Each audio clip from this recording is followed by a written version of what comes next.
தாய் தமிழ் உறவுகளுக்கு வணக்கம்.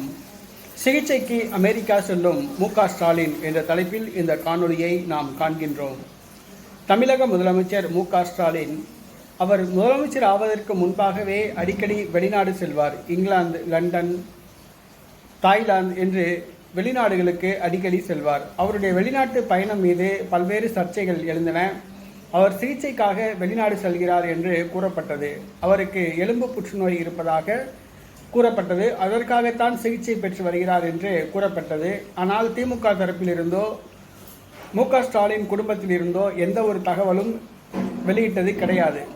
தற்பொழுது முதலமைச்சர் மு.க. ஸ்டாலின் அமெரிக்கா செல்கிறார். தற்பொழுது அவர் தொழில் முதலீடுகளை ஈர்ப்பதற்காக அவர் செல்கிறார் என்று கூறப்படுகிறது. ஆனால் திமுக வட்டாரங்கள் ஒரு சிலர் முதலமைச்சர் மு.க. ஸ்டாலின் சிகிச்சைக்காக அமெரிக்கா செல்கிறார் என்று கூறுகிறார்கள். அது எந்த அளவுக்கு உண்மை என்று தெரியவில்லை. ஆனால் அமெரிக்கா செல்வது உறுதி. அமெரிக்கா செல்வதற்கு முன்பாக அமைச்சரவையில் சில மாற்றங்களை செய்கிறார். அதாவது உதயநிதி ஸ்டாலின் அவர்களிடம் ஆட்சி பொறுப்பை ஒப்படைத்துவிட்டு செல்கிறார்.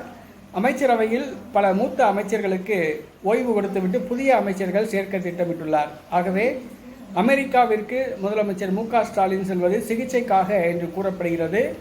அதே வேளையில் அவர் தொழில் முதலீடுகளை ஈர்ப்பதற்காக என்று கூறப்படுகிறது. எந்த அளவு உண்மை என்று சொல்ல முடியாது. அது முதலமைச்சருடைய தரப்பிலிருந்து உண்மையான அறிக்கை வெளியிட்டால்தான் தெரிய வரும்.